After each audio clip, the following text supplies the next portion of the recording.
The most undeserved title shots in UFC history. That's the focus of today's video, guys. We're going to be talking about guys, for one reason or another, were gifted a title shot when they didn't deserve it. This is going to be based off of meritocracy, so some of these guys who are legends got a title shot and they didn't deserve it. They got it strictly off of name value, so just keep that in mind. Let's get right into it, starting off with Chael Sonnen versus Jon Jones. If you know, you know. Honestly, I love the build-up to this fight. One of the most exciting build-ups. I think they also coached tough together, and there was a build-up of that. But let's be real. Chael Sonnen did not deserve a title shot. He was coming off a destructive KO loss to Anderson Silva in the rematch, and he had lost to Anderson Silva 2 times at that point. I think he got 2 wins in between. But he was coming off a loss to Anderson Silva, and he was a middleweight going up to light heavyweight to fight Jon Jones. And yeah, no way Chael Sonnen should have got a title shot coming off a loss. I never like guys getting title shot off a loss. So this one happened back in 2013. Nonetheless, still one of the most undeserved title shots in UFC history, in my opinion. Let's move on to the next one. We got Michael Bisping versus Dan Henderson 2. Now, this one is horrible. Listen, Bisping is known to have one of the worst title reigns in UFC history. This guy just didn't want to fight. He didn't want to fight a Robert Whittaker. He didn't want to fight a Yoel Romero. No, he wanted to fight a Dan Henderson. Listen, respect to Dan Henderson, but he was 2-3 in his last 5. Ranked number 14 at the time when they announced the fight, and he was 46 years old. The only reason this fight ever got made is because Michael Bisping wanted to get his revenge over Dan Henderson. And the funny part about it is a 46-year-old Dan Henderson, in my opinion, should have won that fight, especially if it happened today. Damage-based score, and Michael Bisping's face was a mess after this fight. So, despite not deserving the title shot, Dan Henderson beat Michael Bisping's ass in the rematch, in my opinion. I know Bisping won, but Dan Henderson put a beating on him for a 46-year-old man, so respect to him, but he definitely did not deserve the title shot. Michael Bisping was ducking and dodging the entire division at the time. Let's move on to the next one. We got Conor McGregor versus Eddie Alvarez. Now, I know a lot of people are wowed by how amazing Conor McGregor looked against Eddie Alvarez, but let's call a spade, guys. Conor McGregor did not deserve a title shot against Eddie Alvarez. It should have been Khabib. There was even contract negotiations going around for Khabib to get the title shot. There was a whole drama with Ariel Helwani and Khabib beefing over it. But Conor McGregor at the time was the featherweight champion, fair enough, but he had just come off a loss to Nate Diaz and arguably lost again to him in the rematch. So Conor McGregor, arguably on a 2-fight losing streak, goes up to the next division and is warranted an immediate title shot. Now, obviously, guys, it's Conor McGregor. The UFC, it was the biggest star by far at the time. First New York card. They were going to give McGregor the shot. But off of meritocracy and off of rankings value, I don't think Conor McGregor deserved this title shot. It should have been Khabib or somebody else ranked up high at lightweight. Maybe even RDA getting a rematch. I know RDA had been injured recently, but either way, definitely not con man McGregor. But respect to him, he capitalized on the moment, became the first simultaneous UFC champ at featherweight and lightweight. And yeah, he seized the moment. One of the best performances of his career, but he did not deserve that title shot in the first place, in my opinion. Let's move on to the next one. We got Alexander Gustafsson versus Daniel Cormier. A lot of people don't remember this, but Alexander Gustafsson was actually coming off a first-round KO loss to Anthony Johnson. He got knocked out in the first round and was awarded a title shot. I don't know if this has ever happened before. Maybe you could say Chael Sonnen versus Jon Jones. But in the same weight class, Alexander Gustafsson gets knocked out by Rumble in his hometown, and he's awarded a title shot. That made no sense to me. I don't remember why DC didn't fight Rumble at the time, and instead he fought Gus. I know DC did go on to fight Rumble twice and beat him. But, by the way, rest in peace, Rumble, one of my favorite fighters. But Gustafsson was awarded a title shot, and don't get me wrong, it was an instant classic. But like I said, I never enjoy guys coming off a loss to get a title shot. So no way that Alexander Gustafsson deserved the title shot. But he got it. He made the most of it. He lost a close split decision. Respect to him. Man, Alexander Gustafsson had 2 of the closest fights with 2 of the GOATs of light heavyweight, Jon Jones and DC. He almost beat them both. In another world, we're talking about Alexander Gustafsson being the light heavyweight GOAT. Who knows? But he didn't deserve that title shot after coming off a first-round KO loss to Rumble. So, yeah. Let's move on to the next one. We got Jorge Masvidal getting an immediate rematch against Kamar Usman despite getting dominated. Now, listen, I know that Jorge Masvidal stepped up on 6 days' notice to fight Usman in the first fight, and he lost a decision. But at the end of the day, man, Jorge Masvidal's 3-fight win streak up until his welterweight title shot was very overrated. I mean, we're talking Darren Till, Ben Askren, and Nate Diaz. That's not high levels of competition. Jorge was definitely riding a high off of his flying knee KO over Ben Askren in 5 seconds. So that definitely propelled him into star power, but he did not deserve an immediate rematch against Kamar Usman. He just didn't. He had no wins after the loss to Usman, and yeah, they gave him a rematch, and what do you know? Jorge got smoked because he was levels below Kamar Usman, and he always talked about how Usman wasn't on his level in the striking, and then Usman knocked him out, which is hilarious. But yeah, definitely not a fan of Jorge, as you can tell, a little salty because I don't know, man, he just turned into like a little, you know what, at the end of his career. He just wasn't the same guy. He just fake gangster vibes. So I'm glad Usman took him out. He didn't deserve the title shot. And yeah, I don't think he got another win in his career in the UFC after this. So, yep, let's move on to the next one in this video. We got Petr Yan versus Jose Aldo. Now, listen, I know a lot of people are going to say, what do you mean, bro? Jose Aldo didn't deserve a title shot at bantamweight. He was the featherweight GOAT, dude. Listen, we're talking about off of meritocracy, not off of name value. Jose Aldo was on a 2-fight losing streak. You can argue all you want and say he won against Marlon Moraes, but on paper, he lost, and he was coming off a loss at featherweight, I think, to Volkanovski. So he's on a 2-fight losing streak, and they give him a title shot against Petr Yan. Fair enough, it's Jose Aldo, but bro, we need guys fighting for a title that are on a win streak. It's more exciting, it's more deserved, and yeah, Petr Yan struggled in the early rounds against Aldo, but ended up beating his ass in the 5th and got the TKO win. But respect to Aldo, he made the most of it. He looked great in the early rounds, and he just lost in the end because Aldo going 5 rounds is tough for him, so it always has been. But nonetheless, we know Aldo definitely did not deserve a title shot against Petr Yan. It should have been another guy, but it was Aldo. And yeah, it is what it is. History is history, boys. Let's move on to the next one. We got Yoel Romero versus Israel Adesanya. This is another awful one. Yoel Romero on a 2-fight losing streak against, who was it? He was on a 2-fight losing streak against Robert Whittaker and I forget who else. But nonetheless, on a 2-fight losing streak, no way in the world he deserved a title shot. I think Adesanya had called for Romero, and this is probably why they put the fight together. Adesanya said he wanted the most dangerous test in Romero, which is hilarious for Adesanya to say because then he spent the rest of the entire fight just running away from Romero around the cage. I thought that was pretty funny. But nonetheless, Adesanya versus Romero happened. One of the most boring title fights in UFC history. Yoel Romero arguably won the fight, but did he really? I don't know. He didn't do enough. Neither of them did enough. They should have just called it a draw because the fight was so shit. Either way, Yoel Romero coming off of 2 losses definitely should not have gotten a title shot. They should have gave it to a more deserving contender. Maybe a rematch with Robert Whittaker at the time. I don't remember how the rankings were, but no way anyone coming off a 2-loss streak should be getting a title shot, boys. Let's move on to the next one.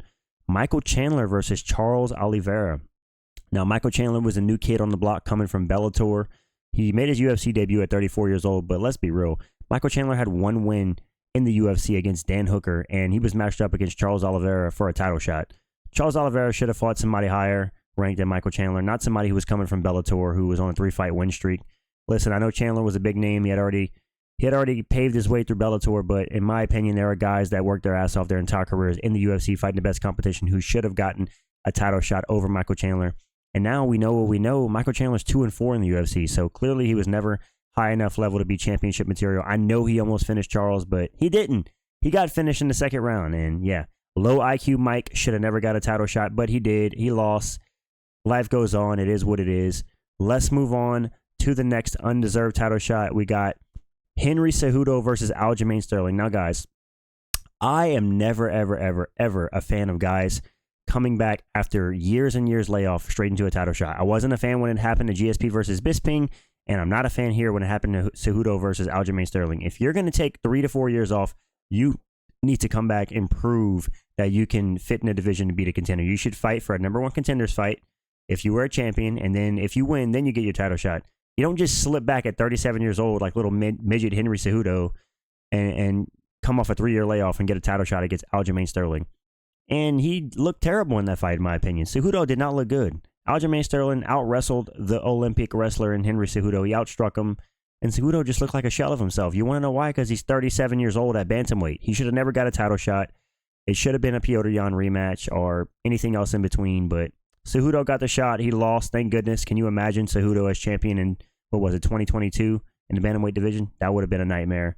Either way, definitely an undeserved title shot. Should have gone to another up-and-coming bantamweight contender or somebody who had more wins in the division and didn't take a 3-year layoff. Listen, Bantamweight's one of the most stacked divisions. They could have came up with a better title shot than Henry Cejudo. They just could have. I mean, I'd rather see a Sean O'Malley get a title shot. And he did eventually, but it is what it is. Let's move on to the next one. We got Colby Covington versus Leon Edwards. This is one of the worst ones. And for whatever reason, Dana White was so hell-bent on giving Colby Covington a title shot against Leon. I think the reason was because Colby Covington weighed in as a backup fighter against Leon versus Kamar 2, and they are 3. And they made the promise. Dana probably made Colby a promise saying, look, if you come in as a backup fighter, we're going to award you that title shot. Because Colby hadn't fought in a year and a half, and he was on a 1-fight win streak. And yeah, Colby hadn't had any relevant wins in the UFC for a long time. He had beat, who was his best wins? Jorge Masvidal. Outside of that, he was coming off of 2 championship losses to Kamar Usman. So he had already gotten 2 title shots, and he lost them both. And then he's awarded another title shot for being inactive and being on a 1-fight win streak. Listen, Colby's one of the worst ranked squatters in UFC history. This guy's been sitting in the top 10 of welterweight for damn near a decade, not fighting the top guys, and just ducking and dodging. I know he was the interim champ. I know he fought Usman twice, but he just sits out for title shots. And listen, he's fighting Buckley in December, so respect to him for taking that fight. And I'm excited that he's finally going to fight an up-and-coming contender. So let's see what happens. But he definitely did not deserve the title shot against Leon. Everyone knows that. Let's move on to the next one. We got Sean O'Malley versus Chito Vera 2. Chito did not deserve a rematch. This was strictly because O'Malley wanted the rematch. He wanted to avenge the Chito loss, which he did. And he landed that insane knee against Chito in the second fight. That sounded like a baseball bat. No idea how Chito didn't fall, but Chito was coming off 1 win against Pedro Munoz, who was not great. Pedro Munoz was past his prime. And then before that, he got completely outworked and destroyed by Corey Sandhagen. Corey Sandhagen should have got the shot, not freaking Chito Vera on a 1-fight win streak. This was strictly, like I said, because Sean O'Malley requested to fight Chito. He wanted to get that one back and say that the first Chito fight was a fluke. And he proved that by pretty much piecing up Chito for 5 rounds. But I never thought Marlon Vera was championship material. He should have never fought for a belt. He's just not good. He has like 9-10 losses in the UFC. And granted, he's never been finished. He's just got low fight IQ, in my opinion. This dude has one of the best chins in UFC history and sits and plods forward and throws like 3 strikes around. So either way, he definitely did not deserve it. Could have went to any other contender, and I'd have been more happy than Marlon Vera. Let's move on to a more recent one. Alessandro Pantoja versus Steve Erceg. Listen, respect to my boy Steve Erceg. Real ones know that he beat Pantoja at UFC 301. Erceg is the uncrowned champion. But then he got slept by Pantoja in his next fight. But Steve Erceg was only 3-0 in the UFC with 1 ranked win, coming against Matt Schnell of all people. Matt Schnell, known to have one of the worst chins in UFC history, and he was ranked number 9. This title shot was insanely controversial whenever it happened. People were like, maybe it's going to be Brandon Moreno, maybe it'll be someone else in the top 5, maybe a Manel Cap. Nope, they give it to Steve Erceg, who's relatively unknown. And yeah, Steve Erceg put up an amazing fight, but just because you put up an amazing fight when you're given the title shot doesn't mean you deserved it in the first place. And Steve Erceg definitely did not deserve the title shot, but he got it. He made the most of it, arguably won the fight in most people's eyes, but I think he might have rode on that high a little too high, and maybe he was drinking his own Kool-Aid because he did go on to get KO'd by Kai Kara France. So how good is Kai Kara France looking at it, huh? Kai Kara France should have got the title shot. That's who. Let's move on to the next one on this video. We got Israel Adesanya versus Dricus du Plessis. Now, a lot of people are not going to like that I'm saying that Adesanya did not deserve the title shot, but listen, man. Adesanya had already gotten his immediate rematch against Alex Pereira. I mean, he had he got his immediate rematch against Alex Pereira, right? And he won that fight, right? And then he lost the belt again to Strickland. You don't just get unlimited rematches because you were a reigning champion. That's not how it works. You get 1 immediate rematch. After that, you need to earn your way back up. Adesanya was 1-2 in his last 3 going into this fight. And yeah, I mean, this fight was strictly built off of hype. It should have been a rematch with Strickland if we're being real. Now, Hamzat arguably deserves it more than anybody else. And yeah, Dricus went on to beat that ass in Adesanya. Adesanya held his own, looked good in that fight, but he got his ass beat in the 4th round by DDP and ended up getting submitted. So respect to Izzy. He had a really good title run, but he had already gotten a deserved rematch in my opinion, and he shouldn't have got another one. He should have had to work his way up like other guys. But he was a company man. He was an active champion, so it's not the worst title shot in the world. I'd just rather see Strickland get a rematch, granted that his fight with DDP was arguably a draw. Let's move on to the next one. We got Khalil Roundtree versus Alex Pereira. Now, this one's abysmal because we all know Pereira should have been fought Magomed Ankalaev. Magomed Ankalaev has been the #1 contender for a while now. He's on like a 9-10 win streak in the light heavyweight division. Outside of a loss to Paul Craig, he's been perfect. And I know he had a draw with Jan Blachowicz, but he's still unbeaten in like 9 or 10 fights. Roundtree was on a 5-fight win streak, but mostly against nobody. So his best win was against Anthony Smith, and he was ranked number 8 at the time.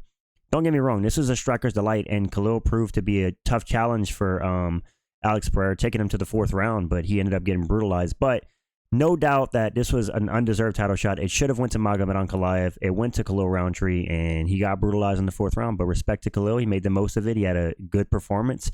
And honestly, I want to see Khalil versus Jamal Hill next. And I think Khalil would smoke Jamal Hill. So, yeah. Let's move on to the final one of this video.